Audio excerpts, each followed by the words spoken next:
नमस्कार मित्रों, मेरे चैनल में आपका स्वागत है। आज हम बात करेंगे अहंता ममता। मैं और मेरा, तू और तेरा, माया है। इस संसार में ही संसार फंसा हुआ है। यह माया का त्याग किया जा सकता है। इस मैं को, मेरेपन का त्याग कैसे हो, पहले इसको सोचना है।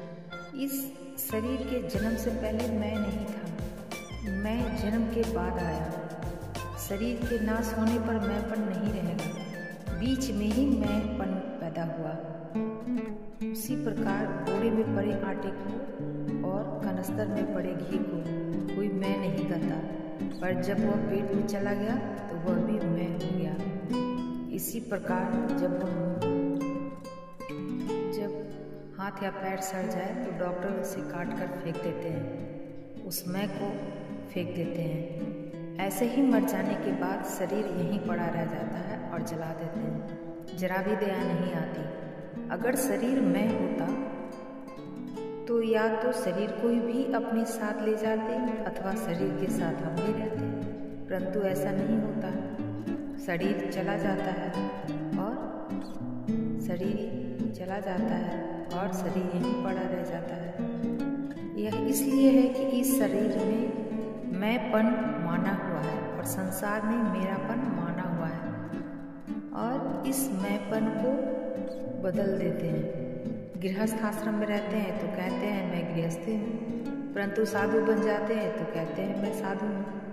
माता पिता के सामने कहते हैं कि मैं पुत्र हूँ, पुत्र के सामने कहते हैं कि पिता हूँ।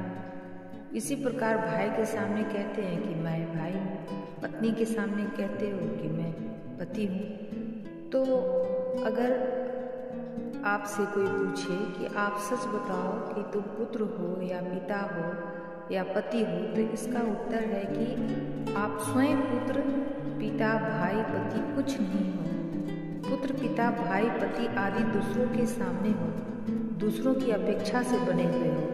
इस मैंपन को नष्ट करने के लिए एक बड़ी सुगम बात है कि मैंपन को शुद्ध कर लिया जाए। शुद्ध कब होता है और कैसे होता है? शुद्ध उस समय होता है जब माता पिता के सामने जाएं तो वह कार्य करें जो सुपुत्र से सुपुत्र करता है। ऐसे ही पत्नी के सामने जाएं तो पति का पूरा कर्तव्य पालन करें, दूसरे कर्तव्य पालन करें या ना करें। इसी तरह विशेष ख्याल नहीं करना है, थोड़ा ख्याल इसलिए करना है कि पुत्र आदि को शिक्षा देना हमारा कर्तव्य है, उनको कह देना, समझा देना अपना कर्तव्य है, परंतु यदि वे कहना न माने तो दुख नहीं करें। और हमने तो अपना कर्तव्य पालन कर दिया, इस बात का अभिमान भी न करें। सत्य पति अपनी पत्नी के साथ न्याययुक्त, धर्मयुक्त बर्ताव कर दें, फिर चाहे पत्नी आपसे लड़ाई करे, आपको दुख दे, कर्कश व्यवहार करें। आप अपने कर्तव्य से मत चूको, ठीक प्रकार से अपना कर्तव्य पालन करो तो क्या होगा? आपका मैंपन शुद्ध हो जाएगा। मैंपन शुद्ध होने पर इसे छोड़ने की ताकत आप में आ जाएगी, परंतु जब तक अन्यायपूर्वक कार्य करते रहोगे तब तक मैंपन और मेरेपन की माया नहीं छूटेगी। परंतु शुद्ध होने पर यह छूट जाएगी, बांधेगी नहीं, केवल व्यवहार मात्र के लिए मैं और मेरा रहेगा। अतः धन, विद्या, बुद्धि, बल और पद का अभिमान नहीं करके दूसरों की सेवा करो, और पिता, पुत्र, पति आदि जो भी आप हैं अपना कर्तव्य पालन नाटक की तरह बढ़िया से बढ़िया करो। स्वांग को बिगाड़ना नहीं है और न उसका अभिमान करना है, अपितु जिन्होंने आपको बुद्धिमान, विद्वान, धनवान बनाया, अर्थात जिन मूर्खों, निर्धनों, निर्बलों के कारण आप विद्वान, धनवान और बलवान बने हो, उनकी सेवा करनी है। ब्राह्मण और साधु ब्राह्मण बने तथा साधु बने के अभिमान के कारण बड़े नहीं बने, अपितु त्याग के कारण बड़े बने। आज उनमें अभिमान आ गया है, इस कारण उनका तिरस्कार होने लगा। जब वे अपने आप को बड़ा मानने लगे तो उन्हें दुनिया ने बड़ा मानना छोड़ दिया। दूसरी बात है कि यदि आपके पास धन, विद्या आदि है और उसे आप दूसरों को देते हैं तो यह कोई ऊंचे दर्जे की चीज़ नहीं है, यह तो इनकम टैक्स चुकाना है। उसमें यदि आप बड़प्पन या अहंकार करते हैं तो यह आपकी गलती है। अहंकार करना तो जैसे अभी कुछ समय पहले कहा था कि आसुरी संपदा का लक्षण है और आसुरी संपदा बांधने वाली है। अतः हमें इस आसुरी संपदा से ऊपर उठना है। अभिमान वस्तुओं तथा पदार्थों आदि को लेकर होता है और अहंकार शरीर को लेकर स्वयं ही होता है। अतः हमें अहंकार और अभिमान का त्याग करना है। हम लोग सोचते हैं कि हमारे पास पैसा न होने से हम पराधीन हैं। यदि रुपये हो जाएं तो हम स्वाधीन हो जाएं, क्योंकि बिना रुपयों के जिस चीज़ को हम खरीदना चाहते हैं खरीद नहीं सकते। यदि रुपया हो जाए तो हम जो कोई भी चीज़ खरीदना चाहें तो खरीद लें, परंतु इसे ठीक प्रकार से समझना चाहिए। यदि आप रुपयों से चीज़ खरीद लेते हैं तो आप स्वाधीन कहाँ हुए? आप रुपयों के अधीन हुए। रुपये पर है, स्व नहीं, अतः पराधीन हुए। रुपयों के अधीन रहकर आपको स्वाधीनता का अनुभव होता है, यह गलती है। जैसे रुपयों के अभाव में पराधीनता है, ऐसे ही रुपयों के रहते हुए भी पराधीनता है। पहले रुपये नहीं थे, यह दुख था। अब रुपये खर्च हो जाएंगे, यह दुख है। फर्क इतना ही है कि रुपयों के न रहने पर पराधीनता का अनुभव होता है, परंतु रुपयों के आने पर ऐसी अंधेरी आती है कि पराधीनता का अनुभव नहीं होता। जिसको पराधीनता का अनुभव होता है वह पराधीनता से रहित अर्थात स्वाधीन हो सकता है। पर जो पराधीन हो और पराधीनता का अनुभव न करता हो वह स्वाधीन नहीं हो सकता। जब तक आपको प्रकृति से उत्पन्न होने वाले प्राकृतिक पदार्थों की चाहत है, तब तक आप बिल्कुल पराधीन हैं, क्योंकि ये प्राकृतिक पदार्थ रुपया, धन, शरीर आदि आने जाने वाले, उत्पन्न और नष्ट करने वाले होते हैं। परंतु आप तो रहने वाले हैं। आप शरीर के उत्पन्न होने से पहले भी थे, अब भी हैं और शरीर नष्ट होने पर भी रहेंगे।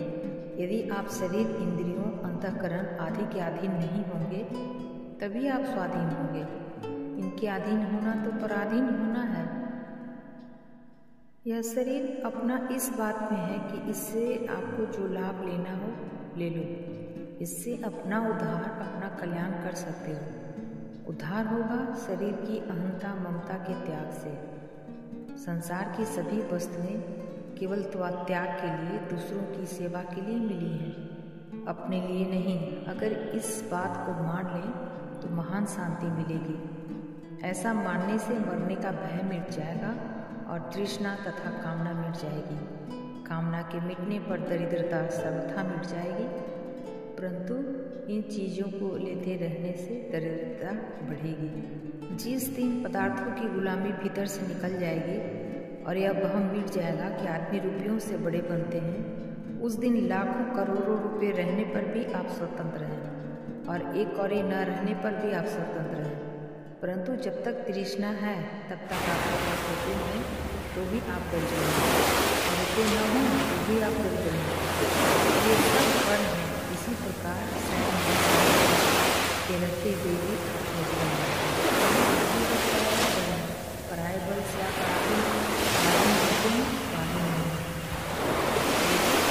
कमाने हुए रुपयों से बड़े हो जाते हैं। सोचिए कि आप बड़े हुए कि रुपये ले रहे हैं। रुपये तो आपने पैदा किया है और आपको रुपये में पैदा किया है। रुपये से अपने का वो बड़ा माना बहन बड़प्पन रुपयों के रुपये के सदुपयोग है। रुपयों के द्वारा बढ़िया से बढ़िया काम करने हैं। कभी कभी रुपये को खर्च कर देते हैं, परंतु कंजूसी कायम रखते हैं। रुपये नरकों में ले जाने वाले नहीं बनते, बनता नरकों में ले जाने वाले। लुटाओ कीमत भीतर से रुपयों की गुलामी जान लेना चाहिए। रुपये ज़्यादा, परंतु उनकी जो दास्ता है, गुलामी है, यह परमात्मा के चेतन अंश है। चेतन अंश को रुपये दास बनाना बड़े दुख और आश्चर्य की बात है।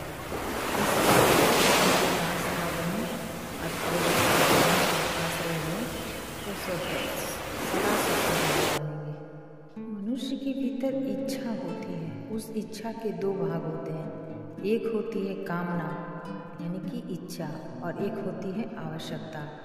उदाहरण के लिए जैसे भूख लगी तो भूख में भोजन की आवश्यकता है जिससे प्राण रह सकते हैं। ऐसे ही प्यास में जल की आवश्यकता है। परंतु कामना या इच्छा क्या है? इच्छा है कि भोजन बढ़िया हो, मीठा हो, स्वादिष्ट हो, जल ठंडा हो, मीठा हो। भूख बातों से नहीं मिटेगी, वह तो खाने से मिटेगी, परंतु इच्छा विचार से मिट जाएगी।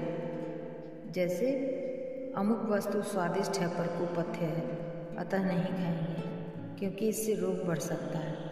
यह तो एक उदाहरण हुआ। मूल में बात यह है कि जैसे शरीर में भोजन को आवश्यकता है, ऐसे ही स्वयं को परमात्मा की आवश्यकता है। संसार की तो मात्र इच्छा है, आवश्यकता है ही नहीं। स्वयं को न तो धन की आवश्यकता है, न अन्न की आवश्यकता है, न शरीर की आवश्यकता है, न कुटुंब की आवश्यकता है, न संग्रह की आवश्यकता है, न भोगों की आवश्यकता है। इस स्वयं को परमात्मा की आवश्यकता है क्योंकि यह परमात्मा का अंश है। इसे परमात्मा के अलावा कोई आवश्यकता नहीं। परंतु इच्छाओं में इतना फंसा हुआ है कि इच्छा कभी पूरी होती नहीं और आवश्यकता जो पूरी होने वाली है उससे जागृत, अतः हरदम दुख पाता है। वास्तव में आवश्यकता एक होती है